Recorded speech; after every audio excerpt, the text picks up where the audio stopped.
the bad news or the bad news. We don't want any bad news. He just came to see me to tell me that he's not coming back ever. What really happened to Richard Rawlings? For years, fans saw him as unstoppable. The man who could take any rusted wreck and turn it into gold while living life in the fast lane from Gas Monkey Garage to Fast and Loud. But behind the fame, the cars, and the cameras, there's a mystery people have been talking about. And the truth isn't as shiny as the cars he builds. Today we're digging deep into the Richard Rawlings mystery. And what we found may surprise you. The rise of Richard Rawlings. When you hear the name Richard Rawlings, one thing immediately comes to mind. Cars. Not just any cars, but the kind that roar down the street, grab attention, and make people turn their heads. Fast cars, loud cars, custom rides that look like they came straight out of a dream. But here's the thing. Before Richard became the face of Gas Monkey Garage and the hit show Fast and Loud, he wasn't a TV star. He wasn't a millionaire businessman. He was just a Texas kid with oil on his hands, a head full of dreams, and the determination to turn a simple hobby into a global brand. Richard Rawlings was born in 1969 in Fort Worth, Texas. From the very beginning, his world was filled with the sound of rumbling engines and the smell of motor oil. His biggest influence, his father. His dad wasn't rich. In fact, he worked 2, sometimes even 3 jobs, just to afford a car or a motorcycle. But Richard noticed something important. His dad worked hard, not for luxury, but because cars brought him joy. And that love for cars passed straight down to Richard. Some kids grew up with toys or video games. Richard grew up in garages and car shows. One of the earliest photos of him is in a little Volkswagen Beetle pedal car, smiling like he already knew where his life was headed. By the time Richard turned 14, he wasn't just daydreaming about cars, he was already buying them. His very first set of wheels was a green 1974 Mercury Comet, a car he paid for with money he earned delivering newspapers and hustling to find good deals. Not long after, he added 2 more cars to his name. So, by the time he reached his senior year of high school, he had already owned 3 cars. For most teenagers, a car was just a ride to school or a way to get to parties. But for Richard, those cars were something bigger. They were the first steps toward the life he was destined to build. But passion alone doesn't pay the bills. After graduating from Eastern Hills High School, Richard had to work hard. He jumped into some of the toughest jobs out there. He became a firefighter, running into burning buildings to save lives. Then he worked as a police officer, putting himself in danger to protect his community. And on top of that, he trained as a paramedic, dealing with emergencies most people would never want to face. These jobs shaped him. They taught him bravery, discipline, and how to stay calm in chaos. But they also carried risks. One night, when a thief tried to steal his car, Richard fought back and got shot. The bullet wound left a scar, but it also left a lesson. Richard Rawlings was willing to risk it all to protect the things he loved. Still, deep down he knew those careers weren't the endgame. He didn't dream of being behind a badge or carrying medical gear. His true love was still in the garage with grease-stained hands, engines roaring, and wrenches turning. By the late 90s, Richard knew he needed money to chase his dream. Cars cost cash, lots of it. So, in 1999, he made a bold move. He launched a printing and advertising company called Lincoln Press. At first, it didn't look like the kind of business a future Carrick would run. Printing flyers and making ads wasn't glamorous, but Richard was playing the long game. He knew if he wanted to build something massive, he first needed a financial foundation. And that's exactly what Lincoln Press gave him. Over the next few years, he poured his energy into growing the company. He sharpened his skills as a businessman, learned how to market himself, and built connections. By 2004, Lincoln Press was thriving. And when Richard sold it, he suddenly had what he needed most: capital. Money that could finally fuel the dream he'd been chasing since he was a kid. And that's when Richard Rawlings went all in on cars. But how did that passion turn into a global brand? How did the Gas Monkey Garage come to life? The birth of Gas Monkey Garage. In 2002, even before selling Lincoln Press, Richard Rawlings officially opened Gas Monkey Garage in Dallas, Texas. His idea was simple yet powerful: build and customize classic cars and hot rods for customers all around the world. It wasn't just about fixing cars. It was about creating something unique, something that carried attitude, style, and a little bit of rebellion. Gas Monkey Garage quickly developed its own identity: loud, bold, and full of energy, much like Richard himself. At first, the garage was nothing more than a small workshop, but in no time, word began to spread. Customers loved the cars, loved the creativity, and loved the energy of the place. Gas Monkey wasn't just a business anymore. It was becoming a brand. Richard wasn't content with staying small. He wanted attention, big attention. And in May 2007, he got just that. Together with his co-pilot and longtime friend Dennis Collins, Richard set out to do something outrageous. They aimed to break the Cannonball Run record, a coast-to-coast drive from New York City to Los Angeles that had become a legend in car culture. The original 1979 record stood at 32 hours and 51 minutes, set by Dave Hines and Dave Yarborough in a Jaguar XJS. Richard and Dennis entered with a black Ferrari 550 Maranello modified with extra fuel tanks so they could drive longer without stopping. The two bet rival J. Riaki that they could beat the old time. Their final run clocked in at 31 hours and 59 minutes, shaving nearly an hour off the record. Of course, the attempt was surrounded by controversy. Many questioned whether the start and end points matched the original Cannonball rules, and debate still swirl to this day. But one thing was certain: Richard Rawlings and Gas Monkey Garage had just made a lot of noise. And noise was exactly what Richard was aiming for. The real game share came in 2012. That year, the Discovery Channel launched a brand new show, Fast and Loud. The cameras followed Richard and his crew at Gas Monkey Garage as they hunted down forgotten cars, brought them back to life, and flipped them for a profit. It wasn't staged glitz and glamour. It was What's raw, up, everyone? risky, I'm Aaron and Kaufman. real. We're here at the There were Magnaflow deadlines, Camberg booth, drama, and today and we're doing plenty of personality. Viewers loved it. From the very first season, the show caught fire.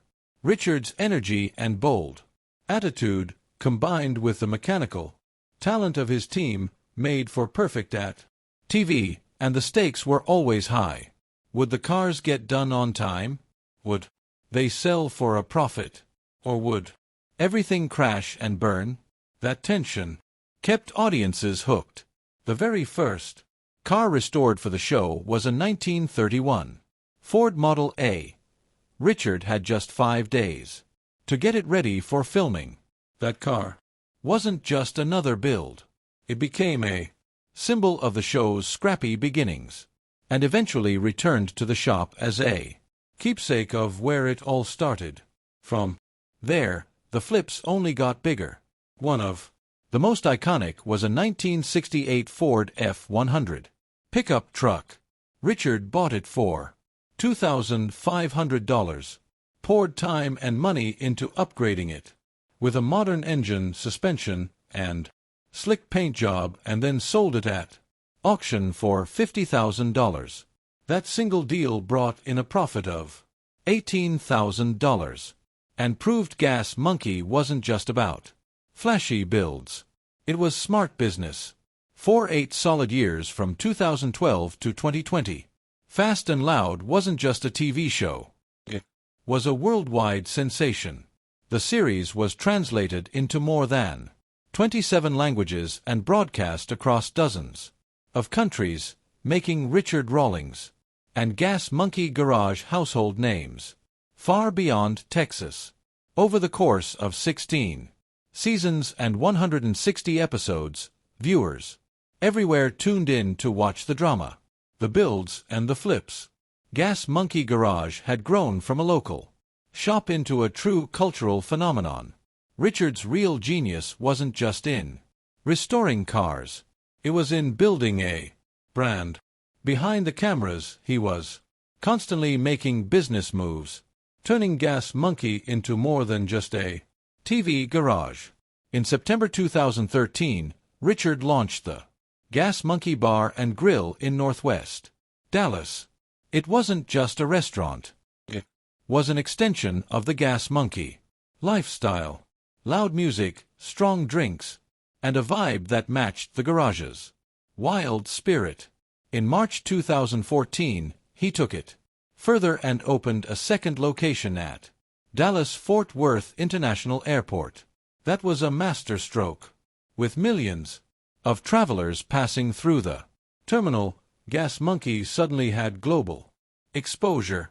Even people who had never seen Fast and Loud were now eating, drinking, and experiencing the brand. And Richard wasn't done. Later that year, he opened Gas Monkey Live, a massive 38,000 QFT concert venue across from the Barn Grill. It could hold up to 3,000 people. And on opening night, punk legends Social Distortion lit up the stage, but the biggest moment came in November 2014 when Miley Crew performed a private farewell concert there. The event, called Dodge Rocks Gas Monkey, was part car show, part rock show, and all attitude. Only Dodge vehicle owners could attend, and Dodge used the night to unveil their new Hellcat model.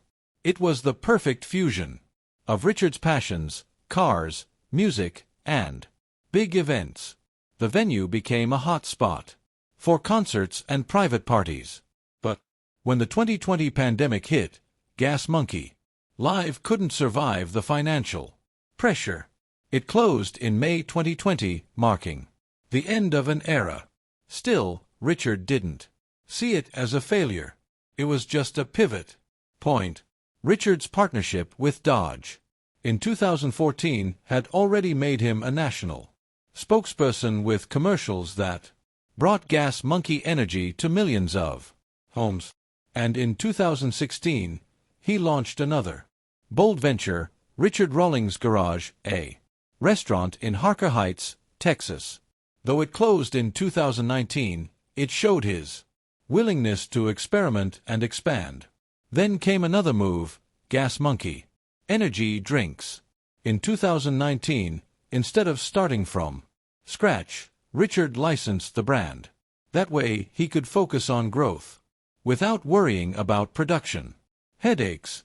The first 2 flavors, regular and light, were marketed as high-energy, high-performance drinks that match the Gas Monkey lifestyle. By January 2025, a 3rd flavor had been added, a tropical mix of mango, pineapple, passion fruit, lemon, and honey.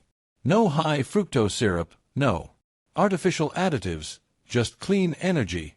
That fit perfectly with racing events, car shows, and everyday life. You could find Gas Monkey Energy at convenience stores, the Indy 500, NH drag races, and more. It wasn't just a drink. It was brand synergy at its finest. Richard's influence stretched even further. He co-hosted another Discovery Channel series called Garage Rehab. But this time, it wasn't about flipping cars. Instead, Richard and his co-hosts, Russell Holmes and Chris Stevens, focused on saving failing automotive shops. The idea was simple. Take struggling garages, invest in them, fix them up, and turn them into profitable businesses. Richard wasn't just a car guy anymore. He was a mentor, using his own business skills to help others chase their automotive dreams. It was proof of how far he'd come from a kid in Texas buying a Mercury Comet at 14 to a leader who could inspire and lift up others. By the time Fast and Loud ended in 2020, Richard had already built something bigger than TV fame. He had created a brand empire.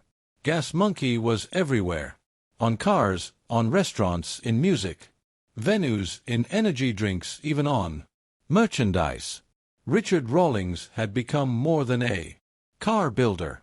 He was an entrepreneur, a showman, and a cultural icon. But while his business world thrived, his personal life told a different story, one filled with challenges, setbacks, and lessons learned. His personal life. Let's rewind to the early 90s, long before a Gas Monkey garage became a household name. In 1993, Richard Rawlings took a big step in his personal life. He married Karen K. Grams. At the time, Richard wasn't the TV star we know today. He was just a young man with big dreams, working hard and trying to find his way. The marriage, however, didn't last long. After only a year, the two quietly went their separate ways. There were no scandals, no headlines. It was simply the end of a chapter. Before the real story even began, life never slowed down for Richard, and by 1999, big changes were already unfolding. That was the year he kicked off Lincoln Press. But it was also the year love found its way back into his story. Richard married his second wife, Suzanne Marie Mule, in Las Vegas, Nevada. The wedding was bold, spontaneous, and full of energy, very much in Richard's style. At first, it seemed like everything was falling into place. His career was slowly gaining momentum, and he had a partner by his side as he chased his dreams. But as time went on, the pressure of building businesses and chasing success began to take its toll. By 2009, after 10 years of marriage, Richard and Suzanne decided to part ways. It could have ended there. Just another failed Hollywood-style marriage. But Richard and Suzanne's story had a surprising twist. 6 years after their divorce in 2015, the couple shocked everyone by rekindling their romance. They didn't just get back together. Quietly, they remarried in Cabo San Lucas, Mexico.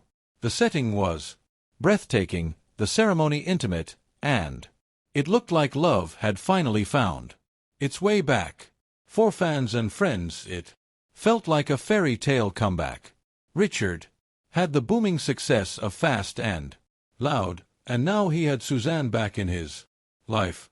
For a moment, everything seemed perfect, but sometimes even second chances aren't enough.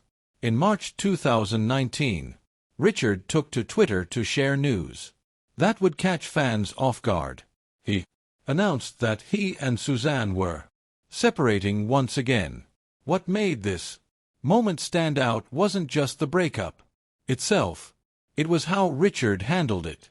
With the media already circling, he decided to take control of the story. In his own words, he explained that the split was mutual and respectful. After so many years together, on and off, they both knew it was finally time to close the book for good. The divorce Settlement reflected this sense of closure. Suzanne walked away with a payout of $300,000, split into 2 installments, and she also kept her sleek Mercedes SL 450 Roadster. Richard, on the other hand, kept moving forward. He spoke openly about respecting the memories they had shared and seemed determined to face the next chapter of his life with the same resilience that made him a success in the car world. Still, as polished as Richard's public words were, there's no doubt that this second divorce hit hard. After all, Suzanne wasn't just a passing relationship.